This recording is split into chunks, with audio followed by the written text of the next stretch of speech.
दोस्तों, आज के हम सेशन में महाजनपद के बारे में देखेंगे। देखो, मौर्य एम्पायर मैंने आपको पढ़ा चुका हूँ।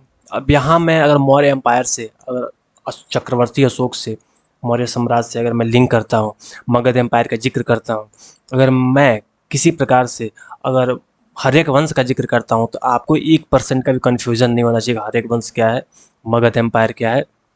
क्योंकि मैं इससे पहले आपको सारी की सारी चीज़ें बता चुका हूँ। और अभी मेरा टारगेट है आपको महाजनपद के बारे में पढ़ाना, जो हमारे इतिहास में 16 महाजनपद के बारे में जो उल्लेख है, इन महाजनपद के बारे में बताना। और सबसे इम्पोर्टेंट है इन महाजनपद और इनकी राजधानियाँ। देखो, क्योंकि आपको ज्ञानी नहीं बनना है, आपको ज्ञानी नहीं बनना है, आपको उतना चीज़ें ध्यान रखनी है जिससे आपका काम चल जाए। ठीक है? और मुझे लगता है कि आपका काम बिल्कुल चल जाएगा। मुझे लगता है कि आपका काम आसानी से चल जाएगा, क्योंकि आप लोग का विशेष ध्यान किस पे रहता है? आप लोग का विशेष ध्यान रहता है कि कहानी सुनना। लेकिन ध्यान रखो, सिर्फ़ कहानी सुनने से काम नहीं चलेगा, सिर्फ़ कहानी सुनने से काम नहीं चलेगा। आपको ध्यान रखना पड़ेगा कि बीपीएससी टीआरई में क्वेश्चन कहाँ से बनेगा और क्वेश्चन किस प्रकार बनता है। तो मेरा टारगेट है आपको क्वेश्चन दिलवाना और अटेम्प्ट करवाना। अगर बीपीएससी टीआरई की तैयारी कर रहे हो तो मेरे चैनल से जुड़ जाइए।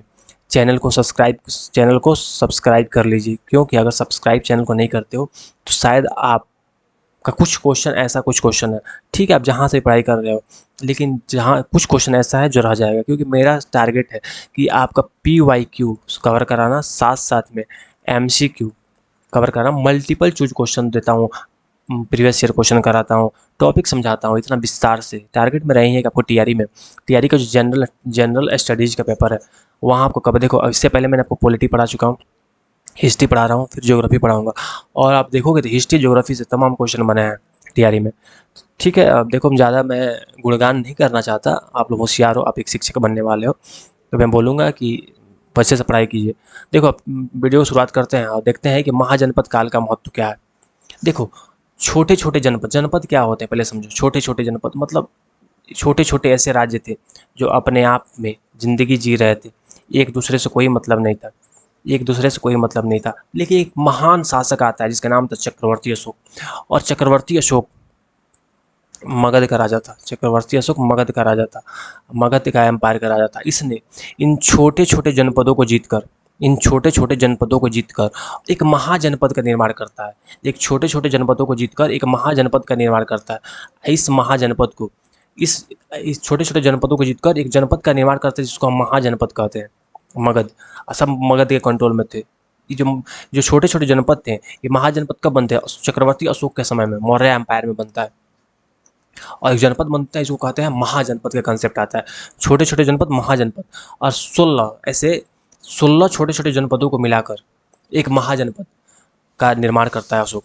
तो देखो, छठी शताब्दी ईसा पूर्व में भारत के इतिहास में एक महत्वपूर्ण मोड़ आता है। इस काल में 16 बड़े राज्यों का महाजनपद का उदय होता है। क्या था? राजनीतिक परिवर्तन। जनपद जनपद से महाजनपद तक बड़े केंद्रीकृत राज्यों का निर्माण होता है। आर्थिक विकास, नगरों का विकास होता है, व्यापारिक शुद्धिकरण होती है, नगरों का तमाम विकास होते हैं। ऐसे भी प्राचीन सिक्के चलाए जाते हैं। देखो, कोई भी चीज़ है, जब छोटे छोटे चीज़, छोटा छोटा अगर राज्य होता है, जब बड़ा होता है तो उसमें बहुत सारी परिवर्तन आता है।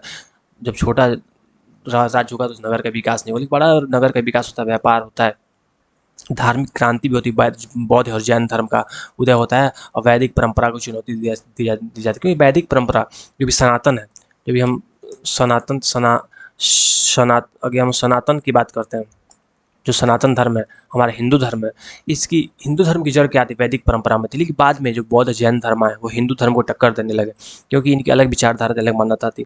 लेकिन जो महाजनपद आया, वो महाजनपद काल में इन बौद्ध जैनों का काफ़ी प्रगति हुई। क्योंकि बौद्ध जैन का उदय हम अगर देखते हैं तो लगभग बुद्ध का जन्म लगभग 483 ईसा पूर्व हुआ था। 500 लगभग 563 ईसा पूर्व बुद्ध का जन्म, और लगभग 540 ईसा पूर्व के आसपास में जैन भगवान महावीर का जन्म हुआ था। इसी टाइम पीरियड में हुआ था, जो उस पर हर्यक वंश का शासन था, उस समय इन लोगों का जन्म हुआ था। देखो, बात समझो, उस टाइम जो महाजनपद का, बाद में महाजनपद आया, और अशोक भी था, तो बौद्ध धर्म का संरक्षक था अशोक, महान अशोक। बहुत सारे ऐसे अशोक स्तूप देखते हैं, अशोक ने बौद्ध स्तूप बनवाए, जैन धर्म का प्रचार किया। देखो, बात को समझो। तो महाजनपद से अगर क्वेश्चन बनेगा, देखो मेरा मेन टारगेट है पढ़ाना। देखो, जो मैं इसमें स्लाइड ऐड किया हूँ बहुत इंपॉर्टेंट है, भी आई है, अगर आप कर लोगे। देखो, अंग, 16 महाजनपद का नाम दिया हूँ। अंग, अंग कहाँ है? अंग चंपा, अंग की राजधानी क्या थी? चंपा थी। मगध की राजधानी क्या थी? राजगीर थी। काशी की राजधानी क्या थी? बनारसी थी। कौशल की राजधानी क्या थी? श्रावस्ती थी।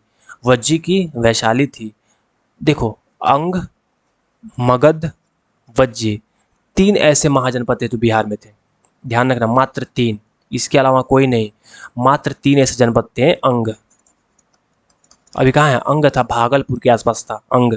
मगध पटना के आसपास था, पटना गया मगध। जो वज्जी था वैशाली, वैशाली है वहाँ का जनपद था। ये 3 जनपद बिहार में थे। इसके अलावा जनपद कोई बिहार में, जैसे मल्ल था, कुशीनगर में था मल्ल महाजनपद। चैदी था जो कुशमती में था। वत्स था कौशाम्बी, इसकी राजधानी थी कौशाम्बी। वत्स की राजधानी कौशाम्बी। कुरु का इंद्रप्रस्थ, यही देखो कुरु वही महाजनपद था जहाँ महाभारत का जिक्र मिलता है। इसी महाजनपद में ही धर्मराज धर्म धर्मराज क्या बोलते हैं उनको, जो महाभारत के महानायक थे, अर्जुन, उनके बड़े भाई, और जो उस महाजनपद में धृष्टराज का जो पुत्र था, तमाम जो चीज़ें हुई। अब भगवान श्री कृष्ण, देखो इसी में जो द्रौपदी थी उनको पंचाली कहा जाता था। इसी पंचाल के कुरु, जो कुरु था तो इंद्रप्रस्थ, इसी में महाभारत हुआ था। और जो पंचाली थी, अहिछत्र इसकी राजधानी थी। कुरु की राजधानी इंद्रप्रस्थ था। मत्स्य की राजधानी का थी विराटनगर। सूरसेन की राजधानी का थी मथुरा। शूरसेन मथुरा, भगवान श्री कृष्ण यहाँ के थे। सूरसेन मथुरा। अवंती की राजधानी उज्जैन थी। अस्मक की राजधानी पोतन था।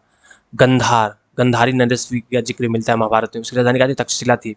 कम्बोज की राजधानी पुंछ थी। देखो तमाम चीज़ें हैं, ऐसे जो चीज़ें हैं मैं बता रहा हूँ आपको। देखो एक तो तुम क्या करना, तुम लोग अगर पढ़ाई करना है तो बस इनकी अवस्थिति ये ध्यान रखना। और बिहार का जो मगध है, वज्जी है, इनके बारे में ध्यान रखना। वज्जी क्या था? 8 महा छोटे छोटे संघों का समूह था। मैं आगे बताऊंगा, समझाऊंगा, टेंशन मत लो। देखो मगध का शक्ति का केंद्र, देखो राजगीर, पाटलिपुत्र और वैशाली। मगध की 3 राजधानियाँ थी। मगध की राजधानी क्या थी? 3 राजधानी थी। राजगीर भी था, पाटलिपुत्र और वैशाली। ठीक है, बात एक ही क्रम में कभी कभी राजधानियाँ चेंज होती थी। प्रमुख राजवंश हर्यक वंश। हर्यक वंश मगध पे सबसे जो प्राचीनतम राजवंश था, हर्यक वंश था। हर्यक वंश का संस्थापक कौन था? बिंबिसार था। इसी का पुत्र था अजातशत्रु।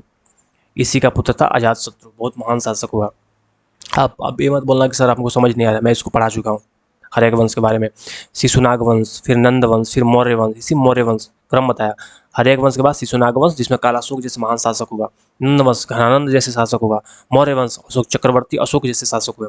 महान अशोक महान जैसे शासक हुए। भौगोलिक स्थिति, आधुनिक बिहार का दक्षिणी भाग में गंगा नदी के तट पर स्थित था। जैसे बिहार का मैप अगर देखोगे ना, गंगा नदी ऐसे प्रभावित होती है, तो गंगा नदी के दक्षिणी भाग में सारे एम्पायर फैले हुए थे। मगध अंततः सभी महाजनपदों पर विजयी हुआ और देखो छोटे छोटे जनपदों को जीतकर महाजनपद का अशोक ने बनाया था। देखो अंग, काशी और कौशल यूपी में है। कहाँ है? यूपी में, बिहार में नहीं है, यूपी में। अंग महाजनपद कहाँ है? देखो सॉरी, अंग, काशी कौशल बिहार में, अंग तो हमारे यहाँ ही है। अंग हमारे यहाँ, अंग की राजधानी चंपा थी। आधुनिक भागलपुर बिहार, भागलपुर बिहार में था।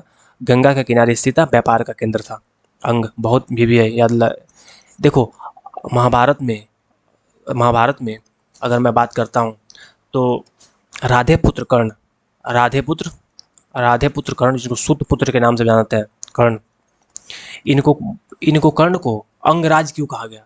क्योंकि जब कर्ण को अंग प्रदेश का राजा बनाया गया, जब अंग प्रदेश का राजा बनाया गया, उसके बाद कर्ण को अंगराज कहा गया, क्योंकि इसी अंग का राजा कौन थे? कर्ण थे, जो महाभारत के एक बहुत महत्वपूर्ण पात्र थे। ठीक है। और काशी महाजनपद और इसकी राजधानी वाराणसी थी। सबसे प्राचीनतम नगर था, धार्मिक व्यापार का महत्वपूर्ण केंद्र था काशी। बनारस में काशी विश्वनाथ मंदिर भी है। कौशल महाजनपद, कौशल कहाँ था? उत्तर प्रदेश। राजधानी कहाँ थी? श्रावस्ती। कौशल की राजधानी श्रावस्ती, बस काशी के जस्ट आगे है। बौद्ध धर्म से जुड़ा हुआ था। बुद्ध ने यहाँ कई वर्ष बिताए थे। कौशल श्रावस्ती में बुद्ध ने बहुत समय बिताया, कौशल में रहे। कौशल महाजन था, कौशल महाजनपद, राजधानी कहाँ थी? श्रावस्ती। सब आपको रटना पड़ेगा भाई, अगर याद नहीं करोगे तो नहीं होगा। देखो वज्जी बिहार में था। ये वज्जी कहाँ था? बिहार, बहुत इंपॉर्टेंट, बिहार में था। राजधानी कहाँ थी? वैशाली। गणतांत्रिक 8 कुलों का संघ था। 8 कुल, छोटे छोटे 8 कुल, 8 कुलों का कुलों का संघ, 8 कुलों का संघ था वज्जी, मिलकर एक वज्जी गणराज्य बनाए थे। दुनिया का पहला, विश्व का पहला गणतांत्रिक राज्य था वज्जी, जिसमें लोकतंत्र था, गणतंत्र। मल्ल, राजधानी कहाँ थी? कुशीनारा, कुशीनगर, इसको मल्ल कहा जाता था। बौद्ध धर्म का महापरिनिर्वाण, महापरिनिर्वाण का मतलब है भगवान बुद्ध ने यहाँ पर प्राण त्यागे थे, इसको कहते हैं महापरिनिर्वाण। मल्ल महाजनपद में। चेदी, ये शक्तिमती इसकी राजधानी थी। चेदी की राजधानी कहाँ थी? शक्तिमती। आधुनिक बुंदेलखंड, मतलब मध्य प्रदेश में स्थित है। कहाँ है? मध्य प्रदेश, आधुनिक बुंदेलखंड में चेदी नाम था। वज्जी गणतंत्र था, बाकी राजतंत्र थे। एक वज्जी ही था जो गणतंत्र था, मैं बता रहा हूँ, दुनिया का पहला गणतंत्र था वज्जी। आगे देखो, वत्स, कुरु और पंचाल। वत्स, राजधानी कहाँ थी? कौशाम्बी, प्रयागराज के निकट है, इलाहाबाद के निकट है वत्स, यमुना नदी के किनारे है। उदयन राजा प्रसिद्ध था, वत्स का राजा था उदयन, सबसे प्रसिद्ध था। वत्स की राजधानी क्या है? कौशाम्बी। कुरु की राजधानी कहाँ है? इंद्रप्रस्थ, दिल्ली के निकट था। महाभारत काल से जुड़ा हुआ था। पांडवों की भूमि, पांडवों की भूमि क्या थी? इंद्रप्रस्थ, कुरु। देखो इंद्रप्रस्थ, पांडवों ने क्या मांगा था? अगर आपने महाभारत देखा होगा तो भगवान श्री कृष्ण ने जाकर और धर्मराज युधिष्ठिर की ओर से जाकर भगवान श्री कृष्ण ने और क्या कहा? बस 5 गांव मांगे थे, 5 गांव। और उस टाइम उन्होंने कहा कि मात्र 5 गांव दे दो। इंद्रप्रस्थ वही स्थान था जहाँ पांडव निवास करते थे। मात्र 5 गांव की डिमांड थी। अगर 5 गांव मिल गए होते तो महाभारत नहीं, क्योंकि 5 पांडवों के लिए 5 गांव, तो महाभारत नहीं हुए होते, लेकिन महाभारत होता है। देखो, पंचाल का अहिच्छत्र उत्तर प्रदेश में ही है, पंचाली वहीं की थी। दक्षिण पंचाल, काम्पिल्य, महाभारत में उल्लेखित है। सब महाभारत काल के। काम्पिल्य, दक्षिणी पंचाल की राजधानी काम्पिल्य जो महाभारत में उल्लेखित है। कुरु और पंचाल वैदिक काल से प्रसिद्ध है। इन्हें मध्य देश कहा जाता था। कुरु और पंचाल को मध्य देश कहा जाता था, ध्यान रखना, कुरु और पंचाल को मध्य देश कहा जाता था। इतनी चीज़ें ध्यान रखो। देखो, अगर आप लोगों को समझ नहीं आ रहा है तो बस आप रटने की कोशिश करना, क्योंकि जो महाजनपद है, अगर आप लोगों को रटोगे तो फिर काम होगा, नहीं तो नहीं काम चलेगा। निम्नलिखित में से कौन सा महाजनपद गणतंत्र था? क्वेश्चन बीपीएससी पूछ चुका है। वज्जी महाजनपद, 8 कुलों का समूह। 2018 में बीपीएससी ने क्वेश्चन पूछा कि मगध की प्रथम राजधानी कौन सी थी? देखो, मगध की प्रथम राजधानी थी राजगिरी, फिर बना वैशाली, और फिर पाटलिपुत्र, जिसको हम पटना कहते हैं। उसके बाद पाटलिपुत्र, इसकी राजधानी बनती है पटना। क्रम को याद रखना। 16 महाजनपद का उल्लेख किस ग्रंथ में? करे कि अंगुत्तर निकाय, एक बौद्ध ग्रंथ है, बौद्ध ग्रंथ अंगुत्तर निकाय। इस अंगुत्तर निकाय में 16 महाजनपदों का उल्लेख है। देखो, मल्ल महाजनपद की राजधानी कहाँ थी? कुशीनारा, मल्ल, यही कुशीनगर है, बिहार की कुशीनगर, बिहार की जो सटा हुआ राज्य है, और उसी में कुशीनगर जिला है, उसी में कुशीनारा। कौन सा महाजनपद आधुनिक मध्य प्रदेश में? अवंती महाजनपद आधुनिक मध्य प्रदेश में। गंधार महाजनपद की राजधानी कहाँ थी? तक्षशिला था। बस देखो, क्वेश्चन जो इंपॉर्टेंट है मैं बता रही हूँ। 16 महाजनपद याद रखना। किस काल में हुआ? गणतंत्र मात्र एक वज्जी था। मगध की राजधानी पाटलिपुत्र,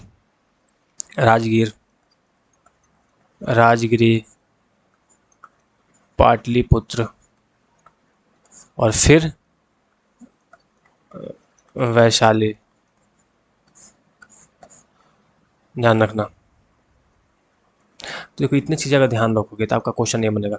और मेरा टारगेट है आपको बीपीएससी में 1 सीट दिलवाना। देखो, मेरा मेन टारगेट है, अगर बीपीएससी, अगर टीआरई को आप लेकर चल रहे हो, अगर टीआरई 4 दे रहे हो, या भविष्य में अगर 5 भी देने वाले हो, तो मैं बोल रहा हूँ ना, सिर्फ टीआरई के लिए। टीआरई में तो क्वेश्चन मैं गलत नहीं होने दूंगा, इतना विश्वास रखो, ठीक है।